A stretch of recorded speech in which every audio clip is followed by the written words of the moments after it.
우리 지난 시간에 13장이 끝났습니다. 자, 우리 한 장을 공부했는데 여러분이 어떤 내용 기억나요? 사단이 철저하게 하나님을 패러디하는, 지금 이렇게 모방하고 있는 것을 볼 수가 있습니다. 자, 12장에 용이 등장했고, 용은 사단입니다. 사단은 자기의 동역자로서 바다에 나온 짐승을 뽑았고, 그리스도와 같이, 그 다음에 이 짐승을 믿게 하는 땅에 나온 짐승을 또 하나 만들었고, 이 땅에 나온 짐승은 바다에 나온 짐승을 믿게 만드는 것입니다. 그리고 이 두 짐승과 용의 작품으로 그에게 입맞은 자, 그의 이마나 손목에 그 이 사단의 이름이나 사단의 이름의 숫자가 새겨진 666이 새겨진 그의 이제 따르는 무리들이 등장합니다. 근데 이 무리들을 우리가 뭐라고 말했는가요? 바로 그리스도의 모형인데, 하나님께서 당신의 구속사역을 위해서 그리스도를 이 땅에 보내시고 그리스도를 믿게 만들기 위해 성령을 또 역사하시고, 이분들의 작품으로 오늘 교회가, 순결한 교회가 탄생한 것입니다. 그 보시게 되면은 지금 이 그룹이 좀 서 있는 거예요. 하나는 사단과 그의 동역자들, 따르는 무리들, 이 무리를 음녀라고 말합니다. 왜냐하면 교회와 대조하고 있는 거예요. 교회는 그리스도의 순결한 신부입니다. 그러니까 우리는 순결한데 대신 여기는 음란한 여인, 음녀라고 말하는 거예요. 그래서 사단은 이 세계의 대행자들을 데리고 교회를 대적합니다. 바다에 나온 짐승, 우리가 국가나 왕을 의미한다 했는데, 국가를 통해서 하나님이 아닌 국가를 의지하게 만들고 국가를 믿게 만드는 것. 땅에서 나온 짐승, 이 국가를 믿도록, 국가의 경제나 정치나 어떤 문화를 믿도록 만드는 세상의 생각들, 철학들, 문화들 믿게 만드는 자. 이것 때문에 수많은 무리들이 실은 사단을 따릅니다. 근데 그 무리를 12장의 마지막에 뭐라고 비유했어요? 마지막에 보시면은 이 사단이 하나님의 백성을 대적하기 위해서, 보실래요? 용이 여자에게 분노하여 돌아가서 그 여자의 남은 자손, 그 하나님의 계명을 지키며 예수의 증거를 가진 자들과 더불어 싸우려고 바다 모래 위에 섰더라. 그러니까 지금 한 모습은 사단과 그의 모든 무리들이 바다의 모래 위에 섰어요. 반대로 하나님의 속한 자들은 어디에 섰을까요?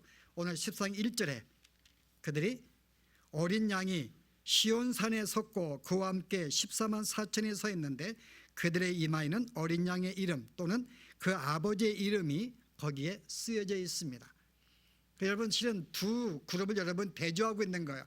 하나는 바다 위에 선 사단과 그에 따르는 무리들, 그 다음에 한 무리는요, 시온산에 하나님과 더불어 서 있는 그의 구원받은 백성 14만 4천 두 부류를 소개하고 있습니다. 그 우리가 이들은 누군지 알겠죠, 그죠?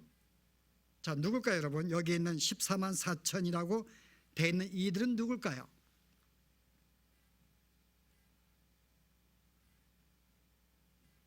지금 천상에 서 있는가요? 그냥 시온산에 서 있는가요? 과연 이들은 누구일까요, 여러분? 알고 있는데 답을 안 하시는 거네, 점잖으셔서. 예, 우리 한번 보십시다, 누구인지. 자, 보실래요? 지금 첫째, 어린 양이 시온산에 섰다 이야기합니다. 어린 양이 시온산에 섰다. 여기에 지금 힌트가, 여기에 지금 어린 양과 시온산에 있어요. 어린 양, 그리스도를 의미합니다. 그리스도가 지금 서 있는 산입니다. 그런데 이 그리스도가 어디에 서 있는 거예요? 시온산에 서 있어요. 자, 시온산은 옛날 구약시대에 어떤 산을 말할까요? 시온산, 많이 들어봤죠? 시온산에 있는 성이 시온성입니다. 시온산, 시온성. 이 시온산은 옛날 구약시대의 모리아산이에요. 자, 모리아산은 하면은 아브라함이 그의 아들 이삭을 바쳤던 곳입니다. 그런데 마땅히 그가 아들 이삭이 죽을 수밖에 없는데 하나님이 은혜를 베푸셔서 어린 양을 준비해서 그 양을 대신 죽임으로 말미암아 그 아들이 살아난 곳, 이것이 모리아산입니다. 그런데 이 모리아산에 뭐가 세워집니까? 첫 번째 예루살렘, 솔로몬이 첫 번째 지은 성전이 거기에 세워져요. 모리아산에. 알죠? 모리아산에 성전이 세워지는데 어떻게 세워지는가 하면은 이스라엘 백성이 범죄했어요. 사실은 이스라엘 백성이 아니죠. 다윗이 범죄했어요. 다윗이 인구를 조사한 일이 있습니다. 그 자기의 수가 얼마나 많은지를 알고 싶었던 거예요. 그래서 하나님 보시기에 안 좋았던 거예요. 네가 왜 군사의 수를 왜 세? 나를 의지 안 하고 네가 내 백성을 의지하려고? 그래서 하나님이 예쁘게 안 봐서 그에게 이제 벌을 주시려는데 선택하라 그럽니다. 어떤 벌을 받을래? 그 3년간 비가 안 오는가요? 그 다음에 3개월 동안 쫓겨다닐래? 아니면 3일 동안 온 지역에 온역에 백성을 죽이게 만들래? 여러분 같으면 어디 선택하실래요? 여러분이 백성의 왕이라면 백성을 대신에 쫓겨다니는 게 좋겠죠, 그죠? 근데 다윗은 그렇게 선택 안 해요. 이미 인구를 조사할 정도의 신앙이면 많이 떨어진 것입니다. 3일 동안 나 대신 백성 죽이세요. 그래서 3일 동안 백성을 죽는 장면이 나옵니다. 근데 한참 죽음의 사자가 사람들을 죽이러 가는데 어느 한 동네 어느 한 누구의 집에 서는 순간에 하나님이 명령합니다. 멈춰. 이제 족하다. 그만 죽이라 그럽니다. 바로 그게 오르난의 타작마당이에요. 그래서 이 다윗이 너무나 감사해서 그 땅을 사가지고 그 땅을 거기다 하나님 앞에 제물을 드립니다. 바로 그 타작마당에다가 솔로몬이 성전을 지어요. 그래서 이 성전의 의미는 뭔가 하면은 마땅히 불순종으로 죽을 수밖에 없는데 하나님의 은혜를 베풀어서 그들이 살아난 곳, 이게 성전의 의미입니다. 그 성전은 하나님이 함께 하시는 의미하는데 왜 함께 하시는가?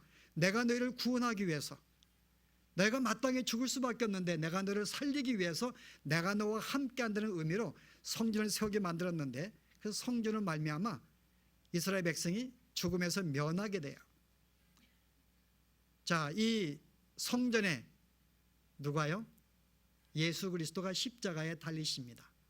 그 예수님 십자가에 달리신 곳이 바로 모리아산이고 바로 이 성전이고 바로 오늘 시온산에 예수님 십자가에 달리신 곳이 시온산이에요. 여러분이 시온산 그러면은 여러분 거창하게 이렇게 뭐 아름다운 곳 생각보다는 예수님의 십자가에 달린 골고다산, 이게 모리아산이면서 이게 시온산입니다. 지금 십자가에서 달리신 곳에 예수님이 서 있는 거예요. 거기에 14만 4천에 예수님의 이름이나 그 이름의 수를 이렇게 마크가 표시가 된 자들이 함께 서 있는 것입니다. 누구를 말할까요? 바로 구원받은 예수 그리스도로 말미암아 마땅히 죽을 수밖에 없는 우리들이, 그런 말미암아 구원을 받은 무리들이 거기에 서 있는 것입니다. 근데 구원받은 수가 14만 4천인 것은 아니에요. 우리 지난 시간에 짐승의 표를 받은 자 666을 표시하면서 666은 상징적인 숫자이다. 이것은 불완전한 숫자. 자, 누구를 모방했다고요? 원래 이 당시에 하나님의 이름을 쓰거나 하나님의 이름 대신 쓴 숫자가 777입니다. 왜냐하면 7은 이 하나님이 우주 창조의 완성을 이루기 때문에 7은 완성된 숫자예요. 그래서 세 분의 하나님 삼일체를 언급해서 777을 씁니다. 이글은 모방이 자기가 666이라고 언급한 거예요. 저자가 666은 그 수에 미치지 못하는 수, 불완전한 수, 부족한 수, 결코 완성에 이르지 못하는 수, 이 수는 항상 사탄에게 써왔던 수였어요. 그래서 666은 사단에게 지배를 받는 자, 그를 따르는 자의 표시입니다. 여기에 지금 이 어린 양의 이름을 쓴 자들은 바로 그의 표를 받은 자들이 서 있는 거예요. 하나님이 함께 표를 주어서 그가 우리에게 임한 자, 성령을 보내어서 우리에게 임재한 자, 바로 교회를 말하는 것입니다. 여기에도 지금 그 어린 양의 이름이나 하나님 아버지의 이름이 여기에 써 있어요. 이름과 표가. 실제 이마에 써 있는 것은 아닙니다. 근데 실은 여러분 무슨 말이에요, 여러분? 과연 이들이 지금 시온산에, 교회가 그리스도와 함께 시온산에 서 있습니다. 무슨, 여러분 뭘 말해요? 서 있는데 그들이 모든 서 있는 무리들의 이마에 하나님의 이름, 하나님의 이름의 숫자나 어린 양의 이름이나 숫자가 써 있는 것입니다. 당신의 백성인가 알겠는데요, 이 숫자의 의미를 뭘 말하고 있을까요, 여러분? 과연 이들은 교회는 교회인데 어떤 교회를 말하는가, 여러분? 이 교회는 이마에 이름이 써 있습니다. 자, 어떤 교회를 말할까요? 여러분이 7교회를 여러분 우리 함께 공부할 때 필라델피아 교회에 대해서 하신 말씀이 있습니다. 너희가 아주 이렇게 적은 능력으로 적은 숫자로 믿음을 지켜서 참 잘했다 칭찬하면서 그들에게 주는 약속이 있어요. 너희는 귀 있는 자는 들을지어다. 그래서 뭐라 그래요? 내가 이기는 그에게는 하늘의 문을 열어둘 것이며 이기는 그에게는 누구라고? 어린 양의 이름과 아버지의 이름을 거기에 새겨 넣을 것이다 라는 것을 약속을 합니다. 한번 보실래요? 앞에 우리 필라델피아 교회가 몇 장이죠? 2장인가요? 3장인가요? 3장 7절에 12절 보시십시다. 이기는 자는 내 아버지 하나님 성전의 기둥이 되게 하리니 그가 결코 다시 나가지 아니하리라. 하나님의 성전의 기둥이 될 것이다. 내가 하나님의 이름과 하나님의 성 곧 하늘에서 내 아버지로부터 내려오는 새 예루살렘의 이름과 나의 새 이름을 그 위에 기록할지니라. 자, 이름이 세 가지가 있어요. 아버지 이름 또는 새 예루살렘의 이름 또는 나의 이름. 그리스도가 말씀하시니까는 예수님의 이름이 새겨질 것이다. 누구냐? 이기는 자에게. 이미 이 땅에서 믿음으로 승리해서 영혼의 구원에 이른 자에게 주시는 표시입니다. 그런데 오늘 여기에 있는 14만 4천은요 그 이마의 표를 가진 자예요. 이미 전쟁에 승리한 자들, 사탄의 어떤 대적에 굴하지 아니하고 거기에 넘어지지 아니하고 승리했던 자를 말합니다. 그럼 여기에 시온사는 지금 어디를 말할까요? 이 땅에 시온사 아니면 천상의 말하는 거죠. 천상에서 이미 구원의 완성을 이루어서 천상에 서 있는 예수님과 그의 모든 구원받은 무리들을 소개하는 것입니다. 자, 이들은 이미 승리한 자들이에요. 여러분 이 메시지를 왜 주는가 하면은 여러분 여러분이 그 당시의 상황을 이해하셔야 돼요. 전 요한계시록을 왜 줬는가 하면은 당시의 기독교의 핍박이 굉장히 심했어요. 그래서 핍박으로 옥에 갇히기도 하고 매를 맞기도 하고 모든 어떤 삶의 어떤 이게 전선에서 쫓겨나기도 하고 굶주리기도 하고 그들의 삶이 너무나 힘든 거예요. 그래서 이들에게 사단에 의해 가지고 굉장히 고통을 당할 때 참 이들은 거기에 질 것 같고 소망이 없는 그런 상태에 있었던 것입니다. 그런데 그들에게 힘을 주기 위해서 뭐예요? 지금 너희가 설령 어려움을 당하고 있는지 모르지만은 너희는 진자가 아니라는 것입니다. 오늘 그리스도 함께 있는 자들이고 그 모든 자들은 궁극적으로 승리하게 될 것이라는 모습을 그들에게 보여주심으로써 그들에게 힘을 주기 위한 것이에요. 실제 우리에게는 이 말씀이 별로 그렇게 실감이 가지 못할지 모릅니다. 그러나 실제 예수를 믿는 것 때문에 옥에 갇히거나 매를 맞거나 고통을 당하는 자들에게 이 비유는요, 이 모습은 너무나 위로가 되는 모습이거든요. 내가 지금 힘들지만은 이게 나의 전부의 모습이 아니구나.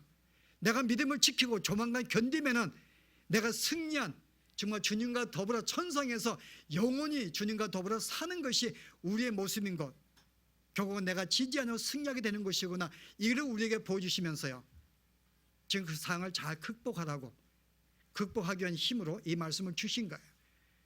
그런 점에서는 당시에 핍박을 받고 있는 교인들에게는 굉장히 힘이 되는 말씀입니다.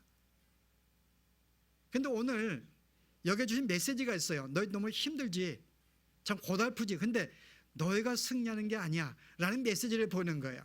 자, 여기에 지금 이 교회가 누구와 함께 서 있는가요? 어린 양. 오늘 여러분 그 다음에 2절과 3절에 보시면은 그들이 찬양을 합니다. 그들이 찬양을 해요. 근데 이 찬양의 이 내용이 뭐예요? 여기 내용이 안 나오는 15장에 보시면 내용이 나옵니다. 어떤 내용인가 보실래요? 15장 2절 보실래요? 내가 보니 불이 섞인 유리 바다 같은 것이 있고 짐승과 그의 우상과 그의 이름의 수를 이기고 벗어난 자들이 유리 바닷가에 서서 하늘의 검은 고를 가지고 하나님의 종 모세의 노래 어린 양의 노래를 불러 이르되. 자, 유리 바다 같은 곳에 머물렀다. 이거 우리가 창세기할 때 공부했어요. 자, 둘째 날 하늘의 물과 땅의 물을 나눕니다. 그래서 하늘의 궁창과 땅의 궁창은 나눠지는데 이것은 어두운 세상에 죄악 가운데 빛 대신 그리스도가 오셔서 믿는 자와 믿지 않는 자가 구분되는 걸 제가 설명을 했습니다. 그래서 땅에 있는 바다, 하늘의 바다는 다른 말로 유리바다, 여기에 표현합니다. 구원받은 자들을 말하는 거죠. 그런데 이들이 지금 거기에 서서 검은 거 가지고 찬양을 합니다. 내용이 뭘까요? 주 하나님 곧 전능하신 이시여 하시는 일이 크고 놀라우시도다. 만국의 왕이시여 주의 길이 의롭고 참되도다. 주여 누가 주의 이름을 두려워하지 아니하오며 영원하게 하지 아니하오리까. 자, 여기서 누구예요? 지금 누구를 찬양하고 있는 거예요? 3절에 어린 양의 노래를 불러 가로되 어린 양을 보내신 하나님을 찬양하고 있는 내용이에요.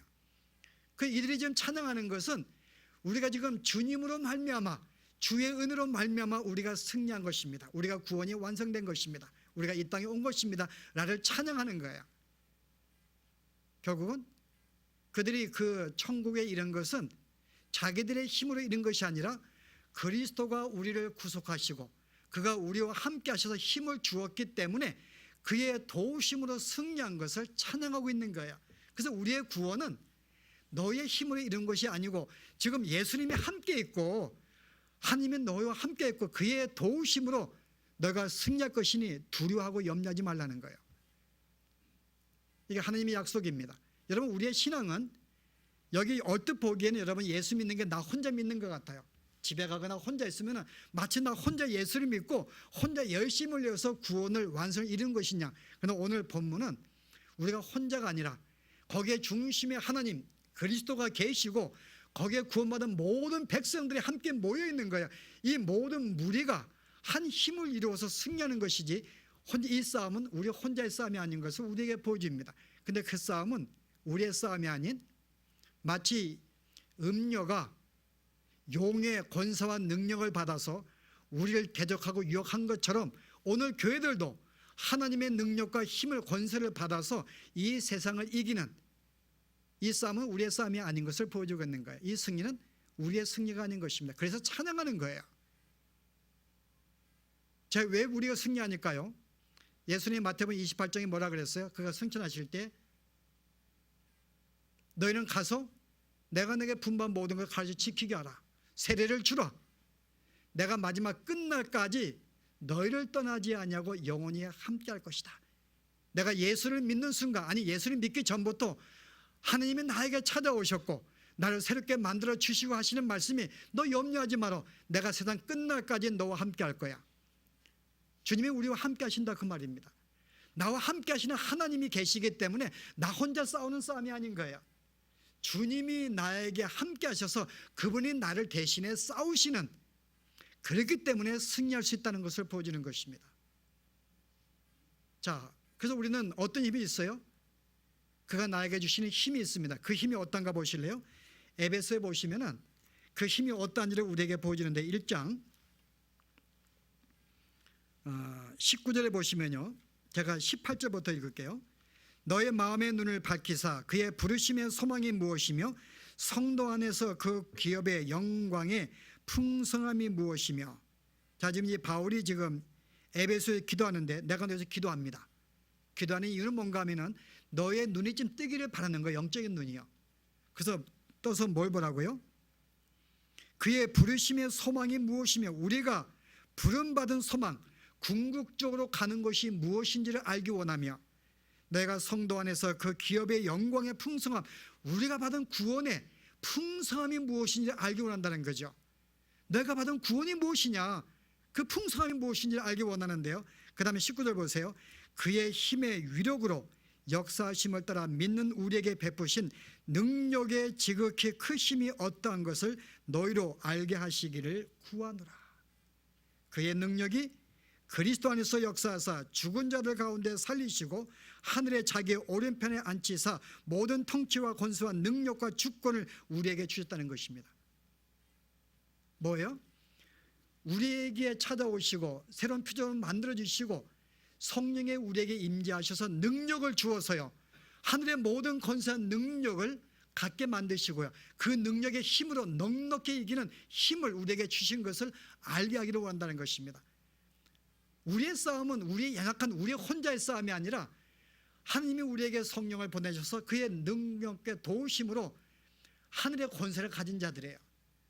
그래서 권세를 가지고 능력을 가지고 싸우는 그 힘을 알기를 원한다. 우리가 어떤 존재를 알기를 원한다는 거예요. 여러분 약한 자들이 아닙니다.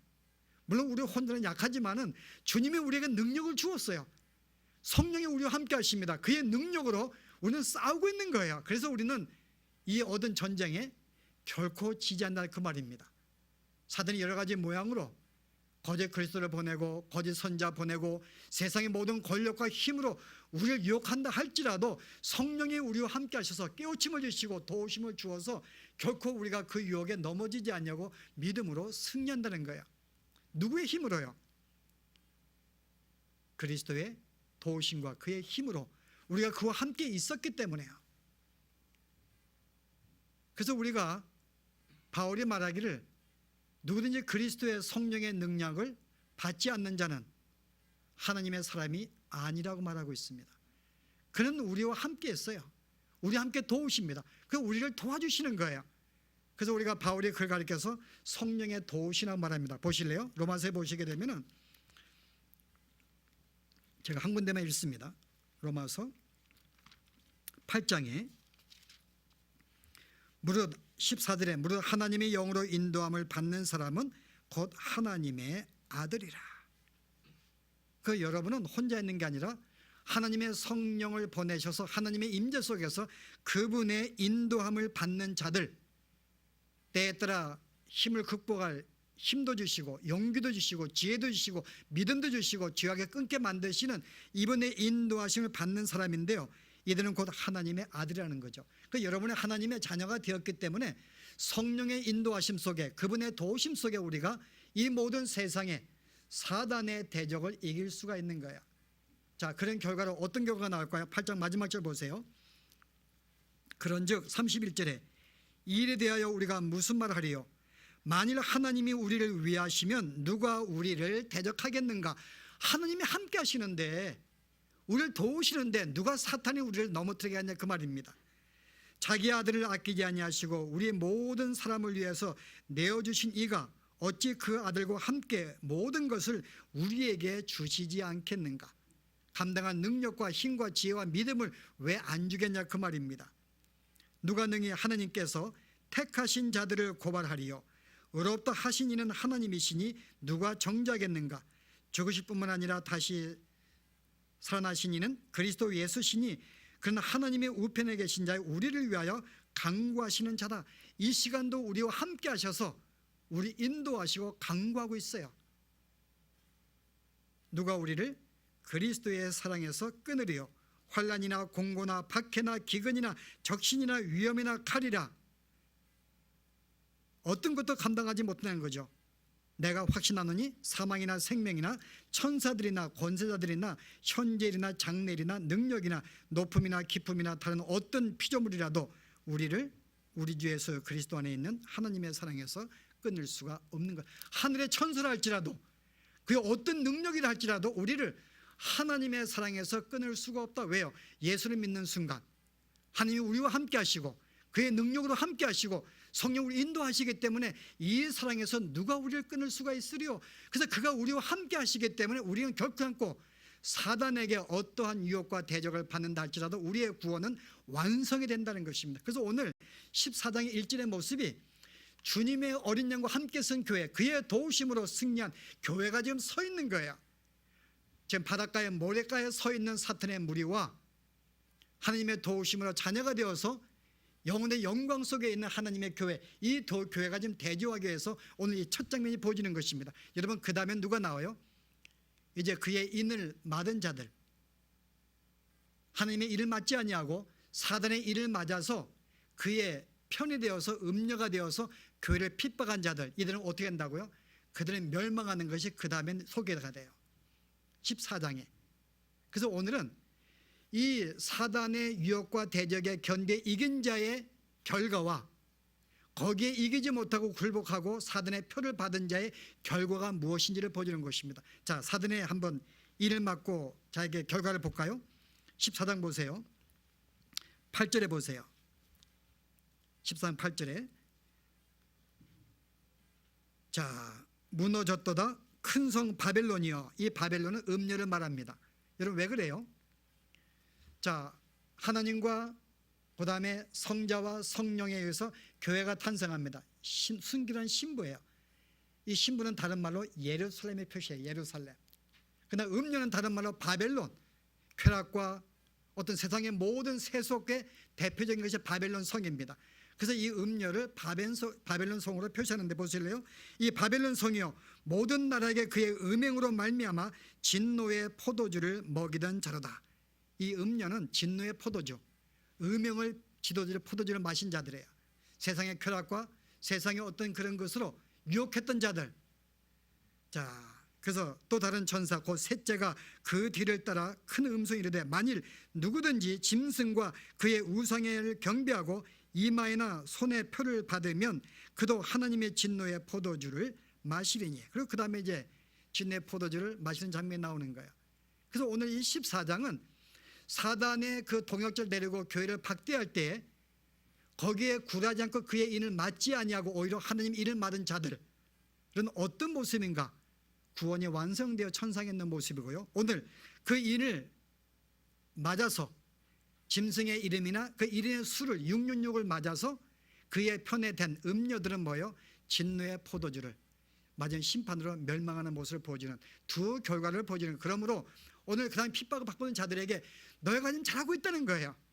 세상에 유혹이 있고 모든 세상이 우리를 유혹하고 미혹하고 핍박하고 우리를 넘어뜨리려고 하지만은 너희가 견디는 거 잘하고 있다는 거예요. 왜냐하면 놀라운 상급이 있기 때문에요. 그러나 거기에 굴하고 세상의 유혹에 따랐던 자들은 어떤 결과가 나온다고요? 그러나 하나님의 심판의 진노주를 마시게 될 것이다. 그래서 오늘 두 종류의 그룹. 그래서 오늘 이 말씀을 기록하면서 비록 사단이 우리를 대적하고 우리를 넘어뜨려 하지만은 그의 괴계가 무엇인지를 분명히 알고 믿음으로 극복하라는 거예요. 왜냐하면 너희는 승리하게 될 것이니까. 왜냐하면 내가 이겼기 때문에 너희도 승리하게 될 것이니까 조금만 참고 잘 견디라는 말입니다. 그래서 오늘 우리가 견딜 것이 무엇인지, 과연 그 당시에 이 초대교회가 무엇을 견뎠는지를 오늘 우리에게 소개해요. 자, 그들이 이 사단의 모든 유혹에서 뭘 이겼는가요? 사단에 보세요. 이 사람들은 여자와 더불어 더럽히지 아니하고 순결한 자라. 첫째, 이들은 사단의 유혹과 박해와 핍박이 있었지만은 이 세상의 어떤 이 꾀임 속에 넘어지지 아니한, 여자와 더불어 더럽히지 않았다. 여자와 더불어, 이것은 일반적인 어떤 정죄를 말하는 게 아닙니다. 여기 여자는 누구를 말해요? 음녀를 말하죠. 사단에게 따르는 무리들, 세상의 무리들에게 여기에 꼬이면 넘어가지 아니하고 정죄를 지킨 자들. 우리는 그리스도의 신부입니다. 그렇기 때문에 그리스도만을 사랑하고 그분만을 교제하는 게 옳은 거예요. 근데 우리가 그분에게 정죄를 지키지 않는 것은 그리스도를 바라보지 아니하고 그로 기뻐하지 아니하고 다른 것들로 기뻐하고 즐거워하고 사랑하는 것, 이게 바로 정죄를 지키지 못하는 것입니다. 그 하나님이 아닌, 예수님이 아닌 다른 것들로 기뻐하거나 즐거워하는 것, 사단은 그것으로 우리를 유혹하는 거예요. 예수님이 아닌 다른 것들로 만족하고 기뻐하게 살라게 만들면서 세상의 명예나 재물이나 위치나 이런 모든 것들로 꼬시는 것이, 그것으로 의지하고 기뻐하는 것이에요. 그러나 거기에 굴하지 아니했던 것, 이게 초대교회 모습이었어요. 그래서 사도 바울이 뭐라고 말해요? 너는 이 세대를 본받지 말라. 그 세대를 본받지 않는 것, 그를 따르지 않는 것. 근데 오늘 이 초대교회들은 비록 그들의 고난을 받았지만은 그들의 세속에 따르지 아니했어요. 세속을 본받지 아니하고 여전히 주님만을 바라보고 그들은 살았던 존재들입니다. 그래서 그들은 이와 같은 놀라운 구원을 받게 된 거예요. 오늘 이 말씀을 주신 것은 이 땅의 성도들이 그러면 어떻게 살 것인가, 계속해서 세속에 물들지 아니하고 계속 믿음을 지키며 정직을 지키며 살라는 거예요. 주님과의 교제 속에서 주님과 더불어 주님 말씀을 붙잡고 믿음을 지키고 살라는 것입니다.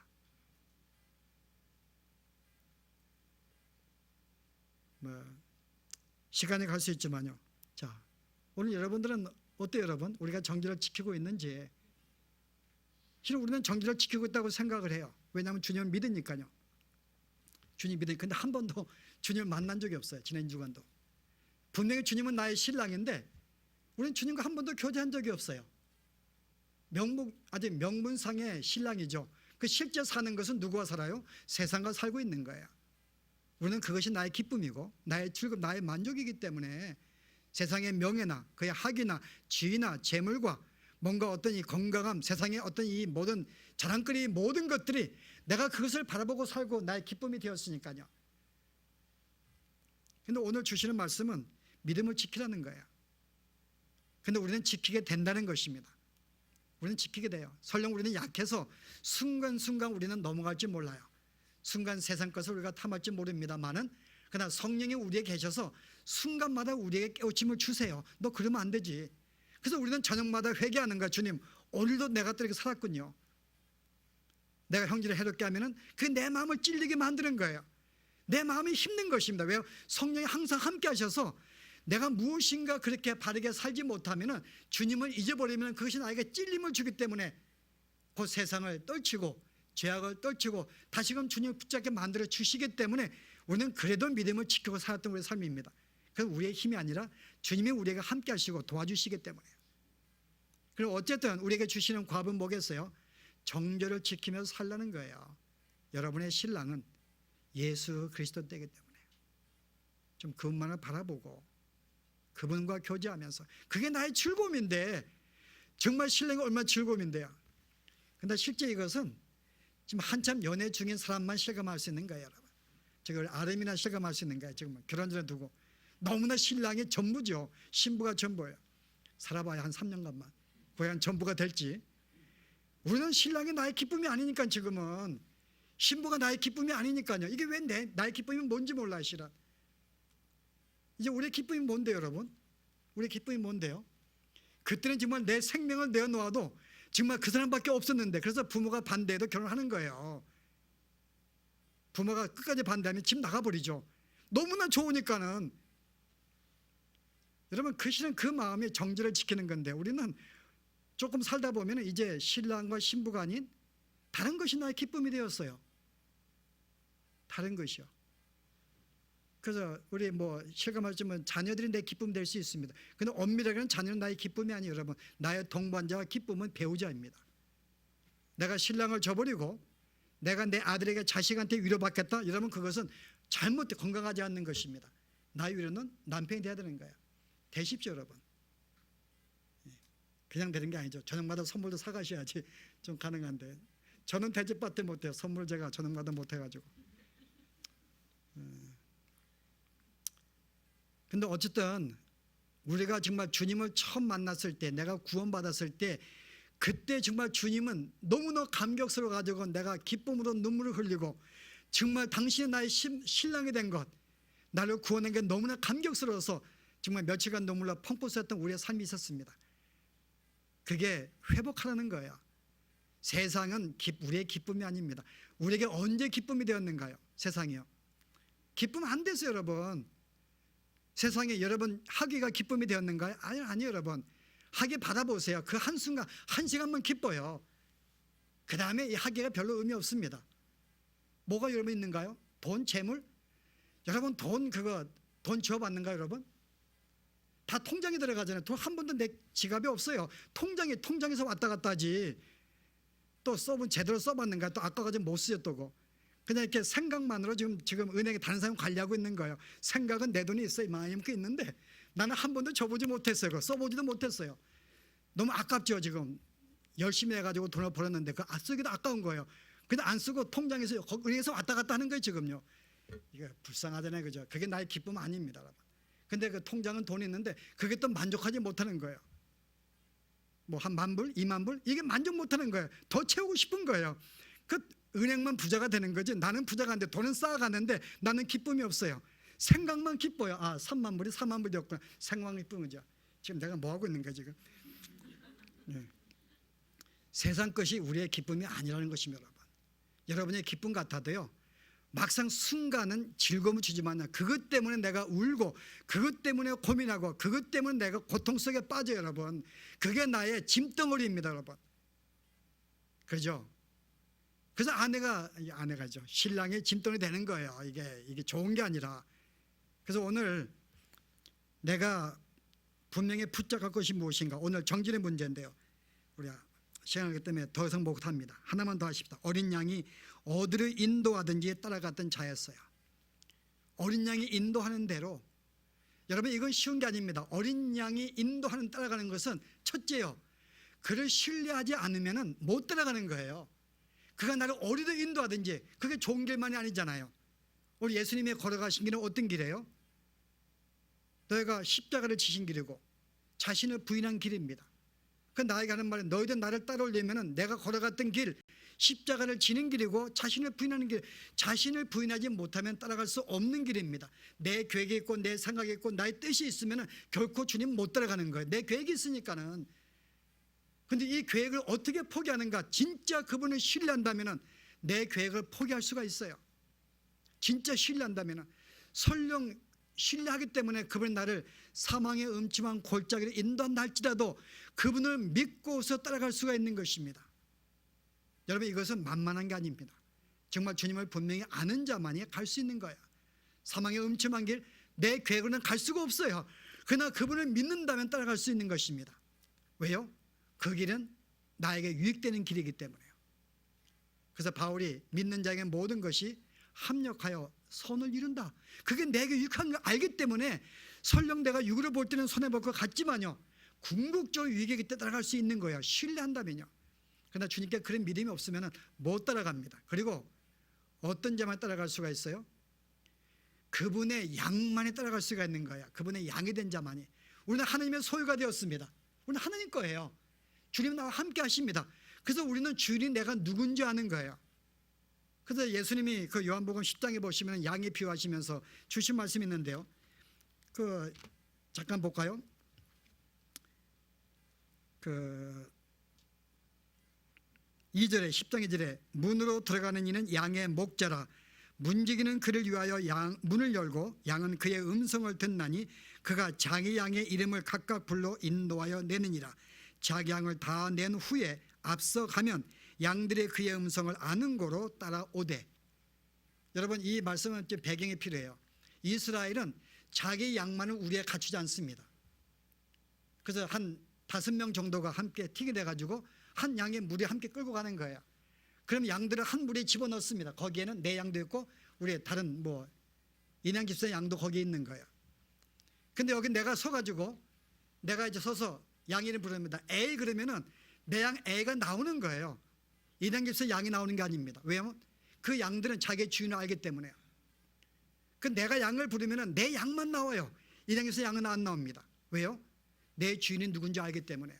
그 주님을 따라간다는 말은 내 주인이 분명히 누구인지를 아는 자만이 따라갈 수 있는 거예요.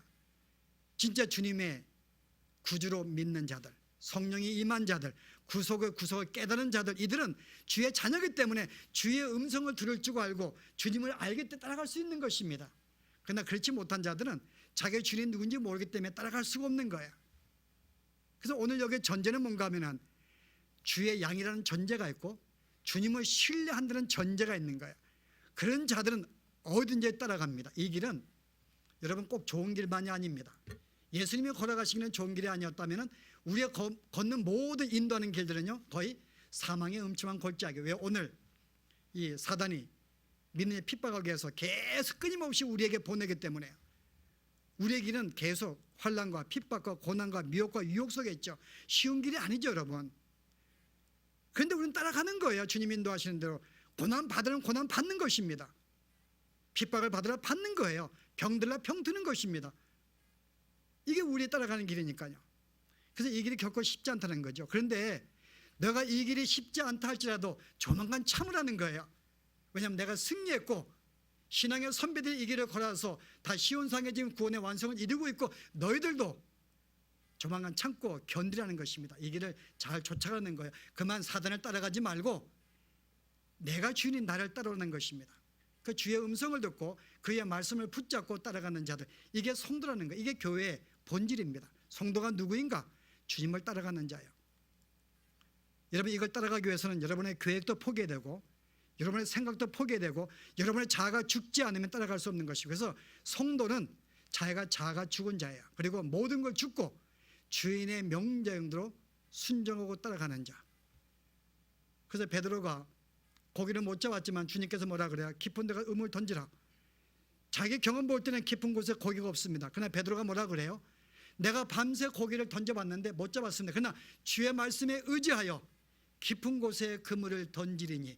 이게 여러분 믿는 자의 표시예요. 내 계획과 생각은 버립니다. 내 경험 버리고 주의 말씀에 의지하여 그물을 던지리니.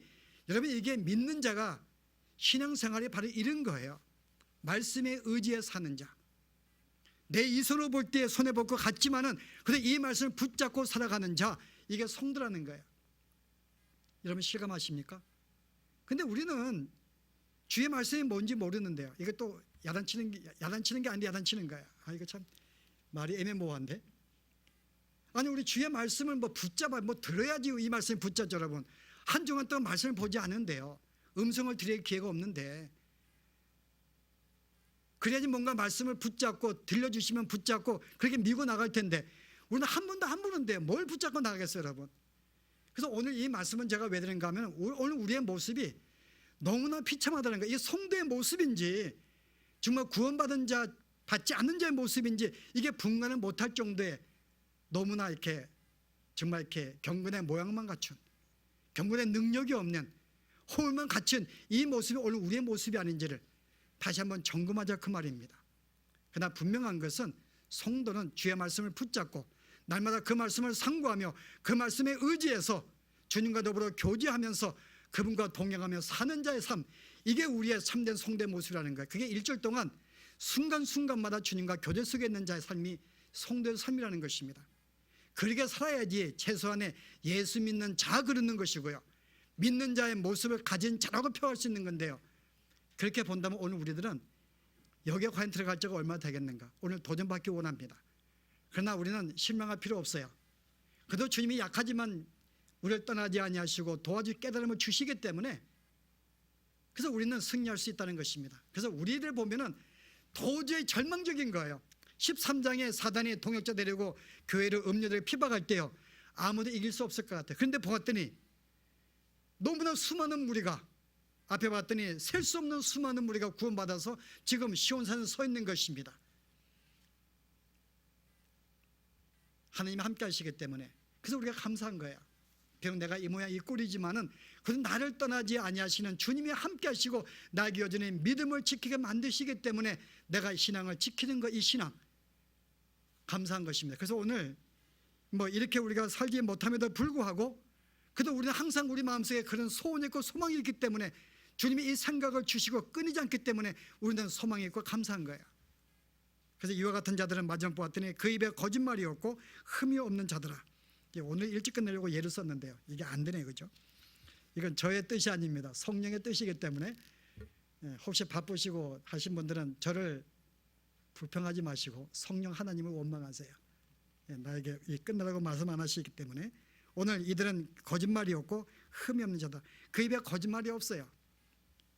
이게 우리 모습 말하는가? 이게 우리의 모습이에요. 여러분은 거짓말이 없는 자들입니다. 그럼 날마다 거짓말 하는데 여러분 이게 생각을 바꿔야 돼요. 성경적인 거짓말과 우리가 알고 있는 세상의 거짓말, 세상의 거짓말의 정의는 어떤 사실을 반대로 이야기하는 것, 이게 거짓말입니다. 그럼 뭐가 거짓말이에요? 사실을 반대로 말하는 것. 그러나 우리 성도의 거짓말은 다른 편입니다. 성도의 거짓말은 여기 사단에 속해서 사단의 말을 가지고 하나님을 대적하는 모든 말들이 거짓말입니다. 하나님의 반대편의 선자의 모든 말은 거짓말이에요. 즉 세상의 모든 말들은 거짓말들입니다. 왜요? 하나님이 아닌 세상을 믿게 하기 때문에요. 세상에 의지하게 만들기 때문에 그들의 모든 생각하는 말은 거짓말입니다. 그래서 거짓 그리스도, 거짓 선 등장하는 거예요. 쉽게 설명하면은 한참 살다 보니까요, 와이프가 갑자기 아팠어요. 병들었어요. 그래서 밥을 제대로 못 먹어요. 너무나 모습이 흉측해 버렸어요. 근데 아내가 그러죠.